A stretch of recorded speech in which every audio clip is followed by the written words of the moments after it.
Hi, everyone. I am Heather, and I want to welcome you to Magnificent Authors Podcast, brought to you by Magnificent Mamas. This is the show where we'll celebrate the magic of storytelling and the power of words.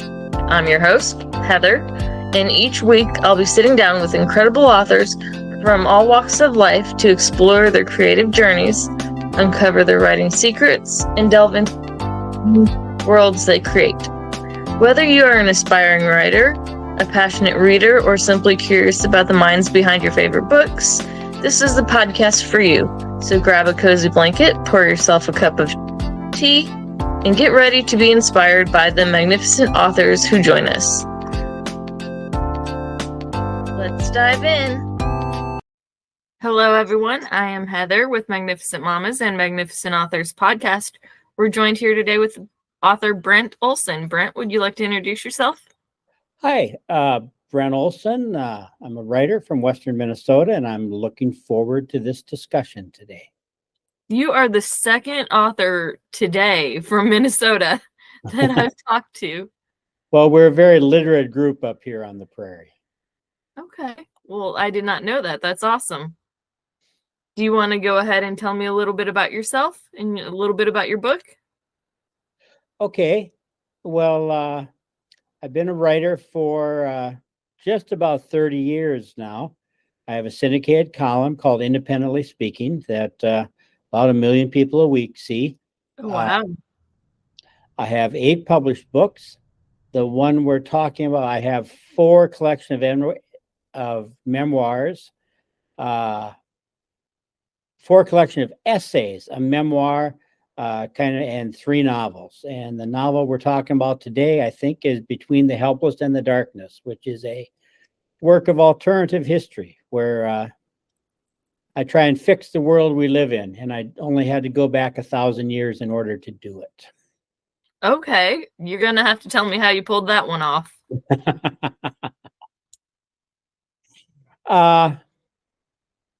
Well, I am, I'm from Minnesota, and my last name's Olson, so I've always been kind of fascinated with Scandinavian history.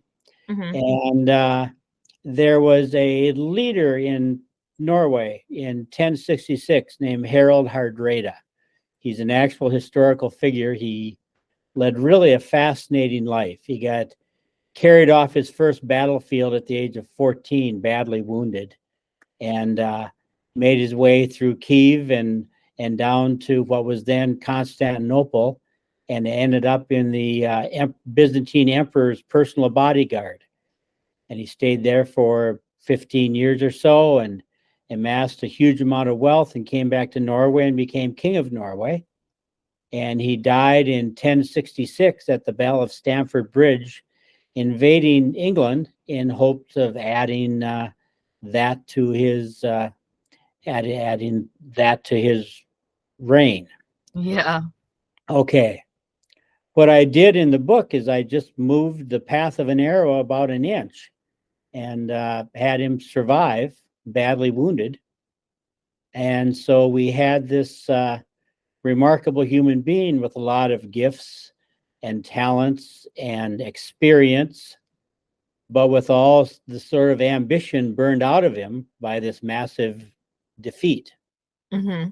And in my book, he heads west to Iceland and then to North America, what will someday be Nova Scotia, and meets up with the Native Americans there, the First Nations there, and goes from there. And I found the reason I did this is Scandinavian culture before Christianity was a lot more empowering for women than what we have now. Really? I mean, women had the right of divorce. Part of the marriage ceremony was the man handing over all the keys to his household to his new wife. And it was. I never would have thought that. Yeah, well, trust me, or you can look it up. But yeah. And then there's a lot of the northeastern Native American, the Iroquois and the Micmac. Mm-hmm. There's a lot of their culture that went into the writing of our Constitution. there's some very serious people who think that's the truth.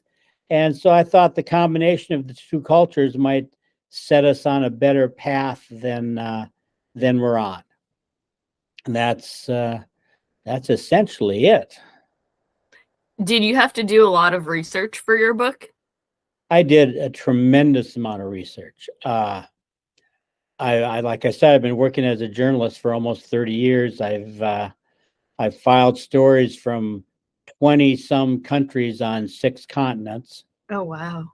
And every place I went, I like to look at what worked and what didn't seem to be working, and maybe how it could work better. And we've been to Norway, we've been to Stamford Bridge, we've been to the Faroe Islands, we've been to Iceland, we've been to Nova Scotia. So I've seen every locale that's in the book. That's amazing. Just being able to see those other places, the history there, you know. Yeah, I'm a fortunate man. I've spent my life living where I wanted to live and doing what I wanted to do. The fact that I haven't made a tremendous amount of money, but to get 2 out of 3, that's not bad. Yeah, I And mean, just being able to live where you want to live is something a lot of people don't get to do. no. So I'm aware of how lucky I've been in my life, and but it made for an interesting book, and it's I have a serious purpose behind it, but it's still entertainment. I mean, there's a lot of excitement and a lot of drama, and I think people like it. What do you hope that people take away from your book? Maybe a sense of hope. Maybe, well, first of all, I want to be entertained. Mm-hmm. That's just the truth. A given. Yeah. That's a given. You want, but I also want people to take away a sense of hope, a sense of, we are not on a predetermined path. We can take a deep breath and make things better. Yeah. That's awesome. And I think, there's so much negativity in the world right now. To see that we can actually make a change and make things different and better is an important lesson that needs to be learned. Yeah, I think so. I think, with our fate is in our own hands. Like, we're not just cast about on the tempest of bad fortune and predetermined outcomes. We can make things better. And I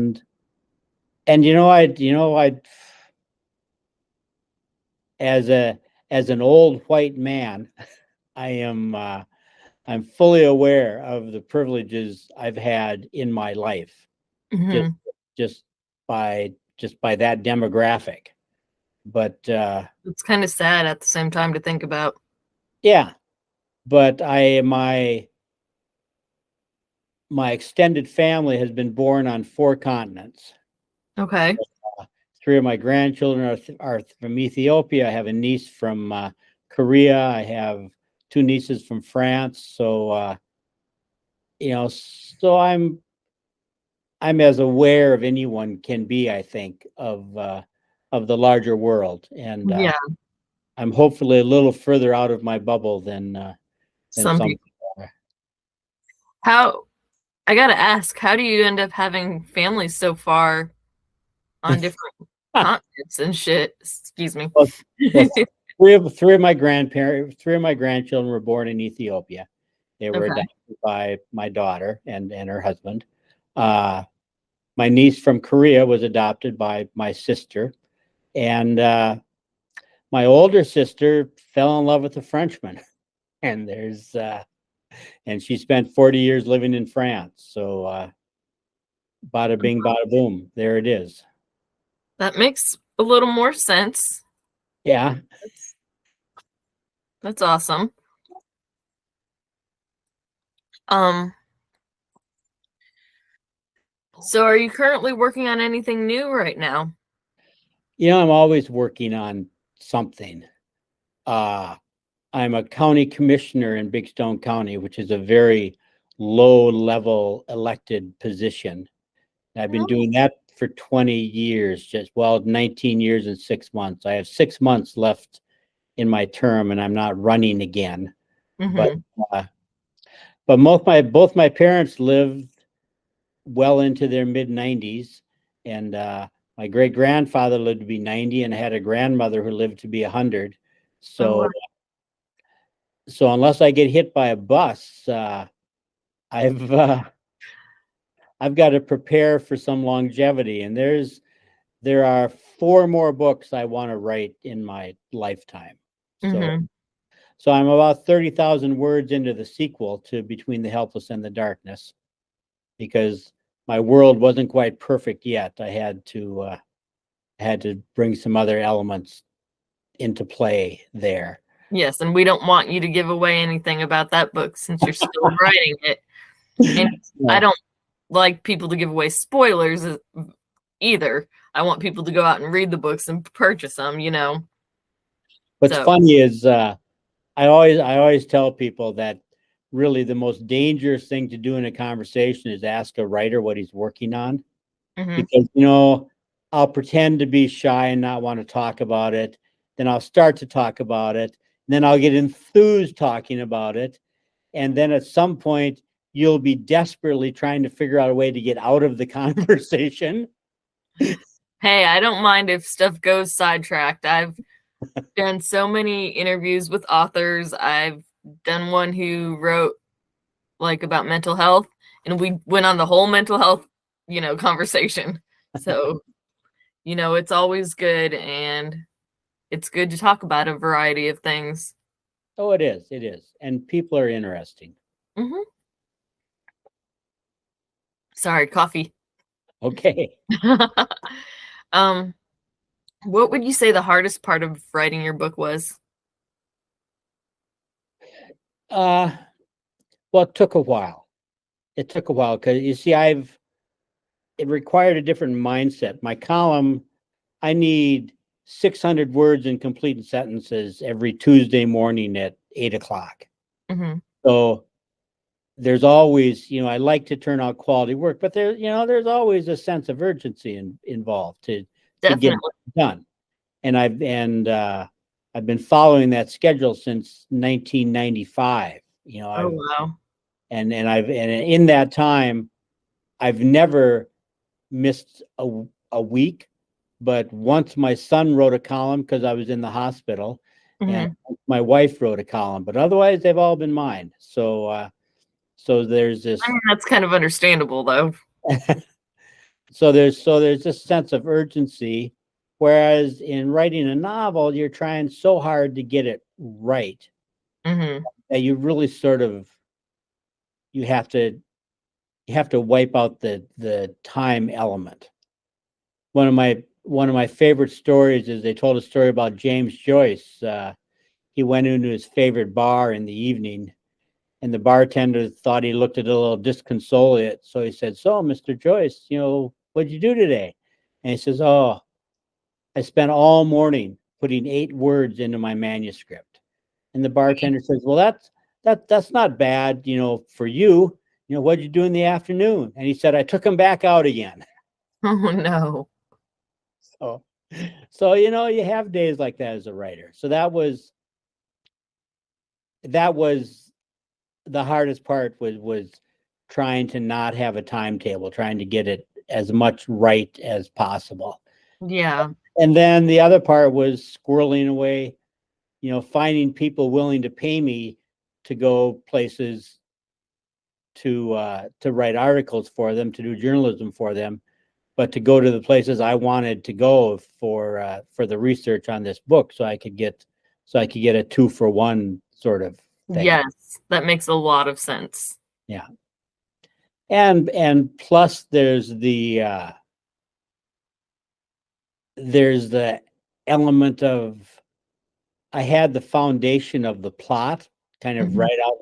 right out of the gate, and in something that's never happened to me before, basically the entire final chapter just popped into my head before I started writing the book.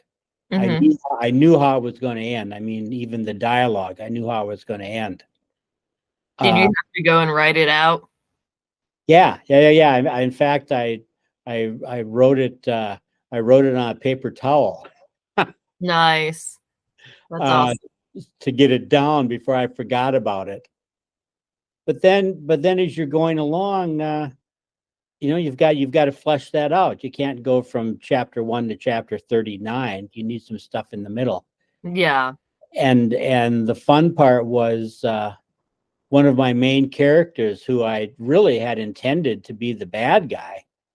About halfway through the book, I just went to myself, no, he would never do stuff like this. So I had to find a new bad guy. That's so funny that you mentioned that.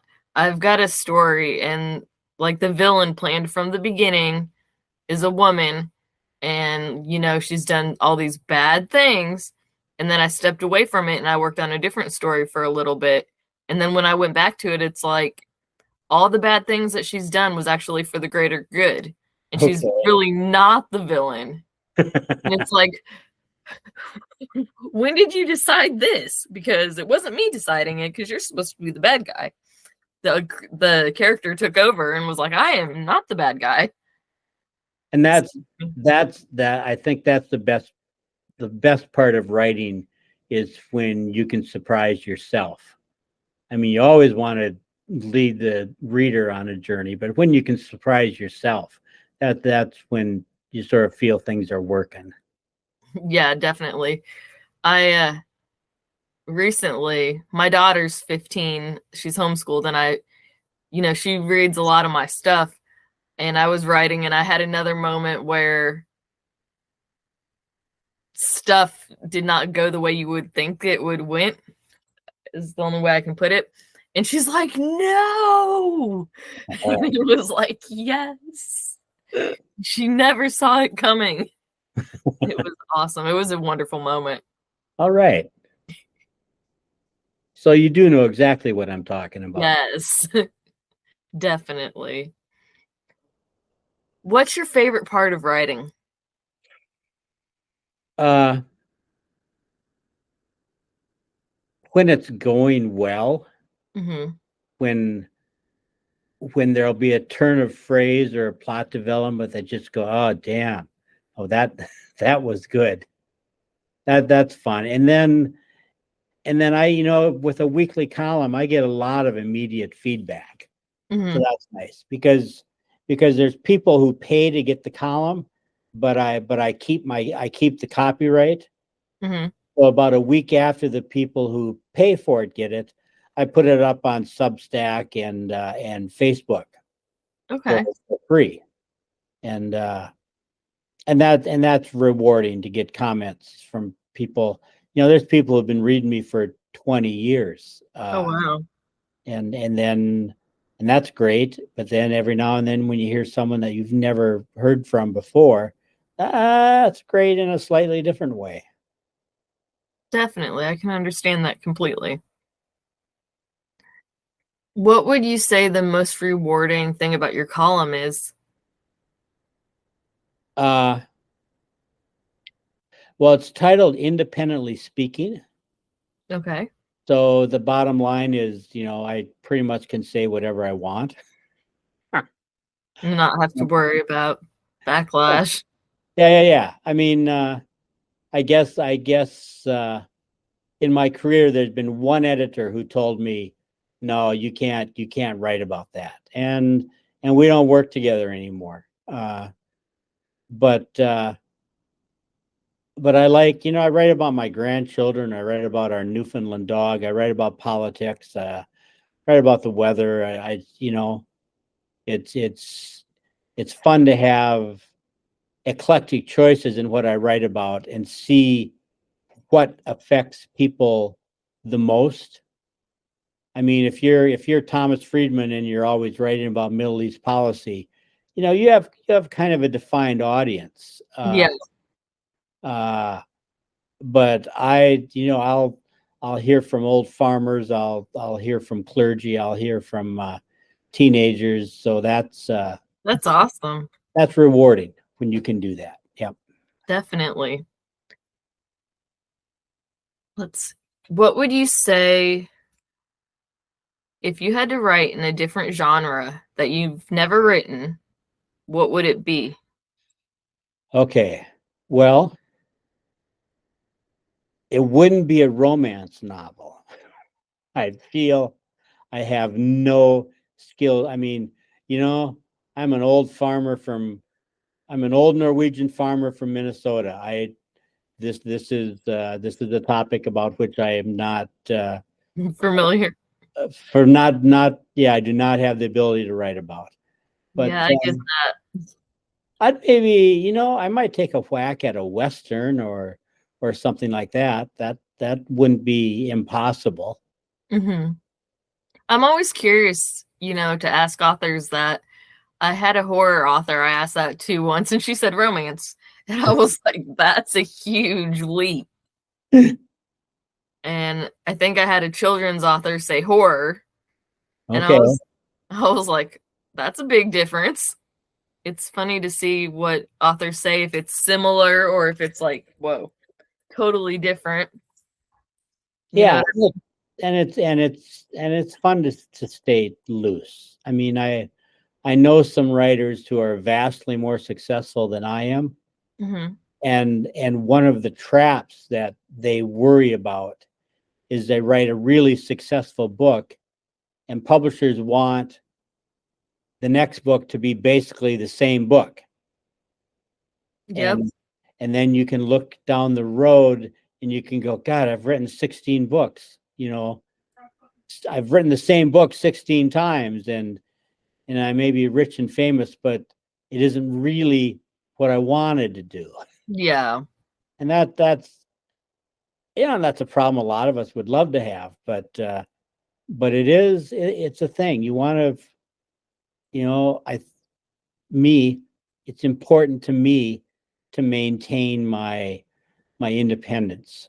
Being controlled is really a trigger for me, and I react badly to that. Yeah, definitely. In fact, that editor that told me what I couldn't write about, my family calls my response to him the $10,000 email because that was what they were paying me every year, and we had to part ways. But I did clear with my wife before I sent it, and she was like, "Yeah, that's okay."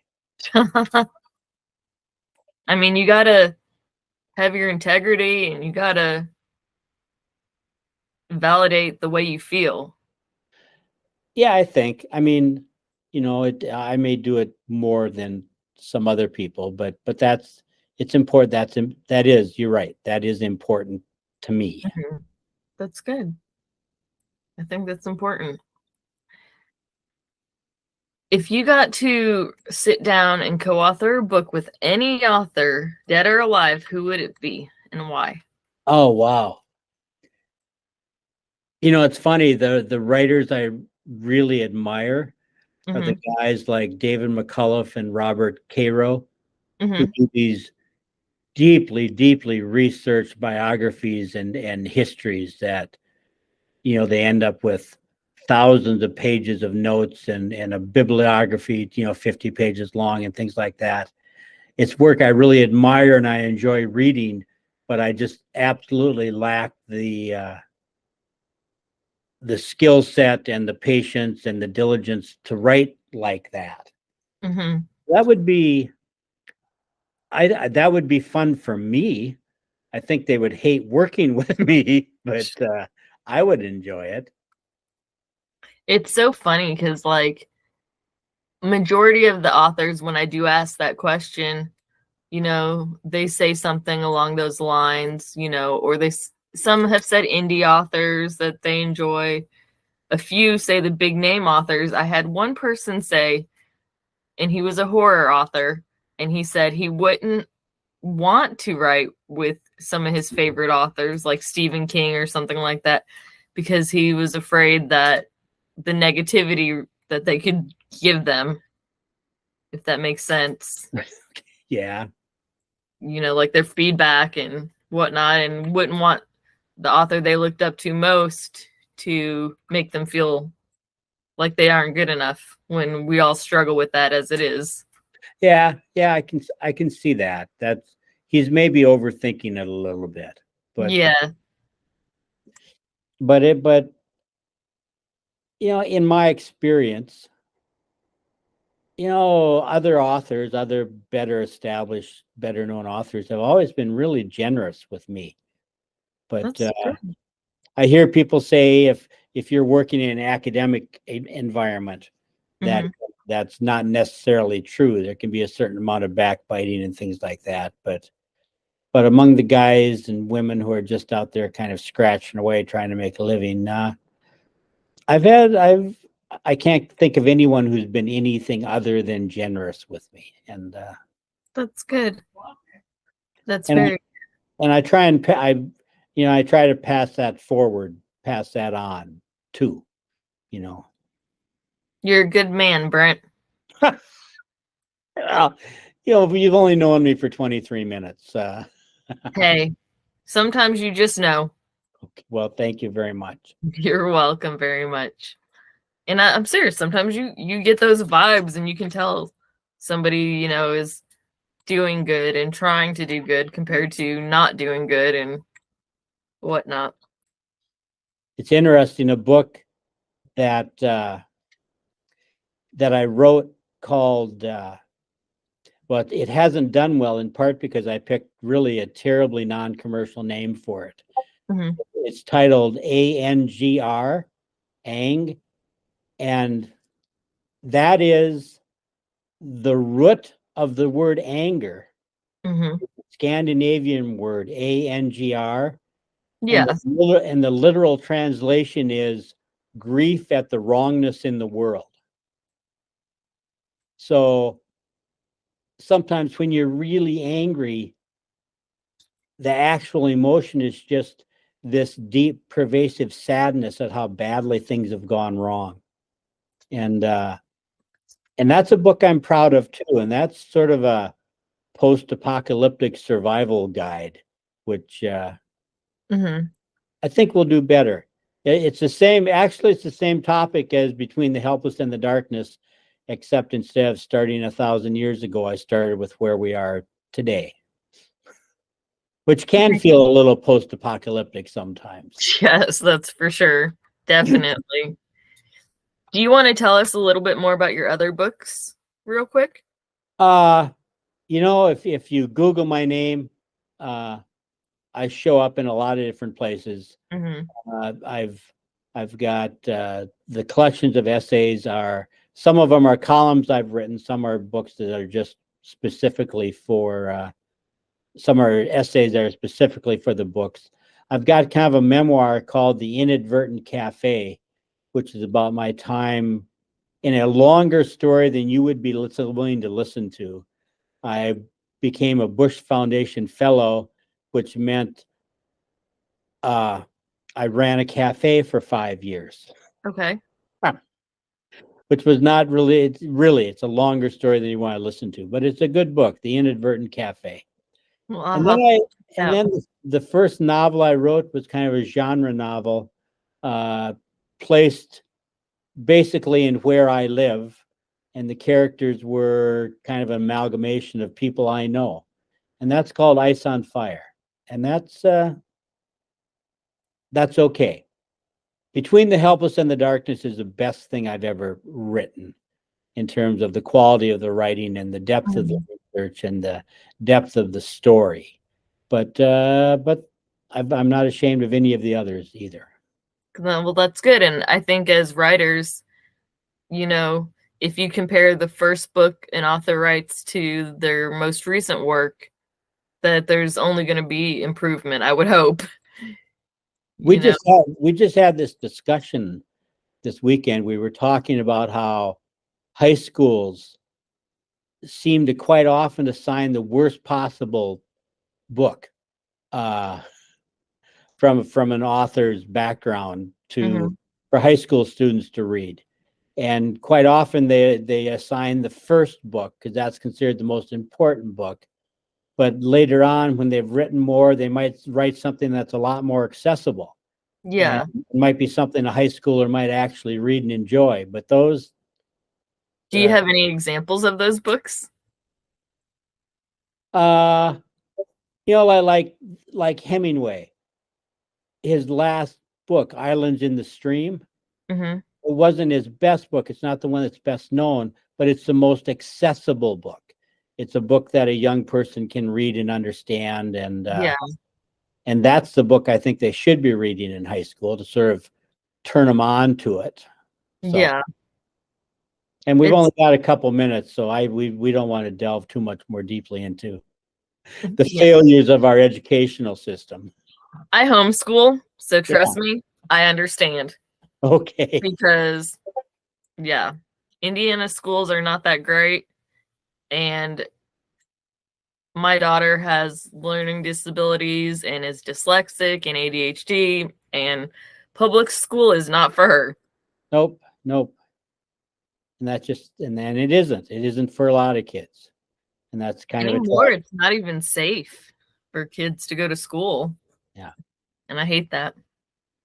But my daughter's doing good and improving, so I'm happy. There we go. It's a win. It's not always about the topics covered and what's learned, but about the improvement, I feel like. Oh, absolutely. Absolutely. Yep. So I think that's what should be looked at in school instead of, well, they didn't, ace this and, they're behind on this. But I think looking at have they improved at all? Say a kid's struggling with reading, are they getting better? Because that's going to be a win in my book. Yep. My daughter, like I said, she's dyslexic and reading is not her strong area, and she listens to audiobooks a lot. And I noticed since when she started listening to audiobooks to now, like her reading's improved, which is very strange being that it's audiobooks. Okay. Yeah. But she's improved on her reading, so I count that as a win. Yeah. I'll take the wins when I get them. So, is there anything else you want to share about your book, your writing, yourself in general? You've done splendidly here. Thanks. Everyone knows as much as they need to know, and I hope Yes, and we want everyone to go check out your books. Yep. And that being said, I'm sure I've already told you this before, but on the day that the podcast airs, your book will be featured on our Book of the Day section and on our social media as well, so that everyone can, easily access links to your book, that type of thing, and check out your book. Okay, fantastic. We're so glad to meet you. It's been such a pleasure. Okay, well, good luck to you. Good luck to your daughter. And thanks for giving me some time. I appreciate it. Definitely. You're welcome back anytime. Okay. Thank you. Okay. Bye-bye. Everyone, don't forget to like, subscribe, comment, and share. Thank you. And that's a wrap on another episode of Magnificent Authors Podcast. Thank you so much for joining me today. It was a pleasure to share another inspiring conversation with a talented author. If you enjoyed this episode, don't forget to subscribe to Magnificent Authors Podcast so you don't miss any of our upcoming conversations with amazing writers. And be sure to check out Magnificent Mamas on our website, which is www.magnificentmamas.us, or on our Facebook page for more inspiring content from incredible authors. I'd love to hear your thoughts on today's episode. What resonated with you the most? Head over to Facebook or leave a comment on our website and let me know. Until next time, keep reading, keep writing, and keep those imaginations soaring.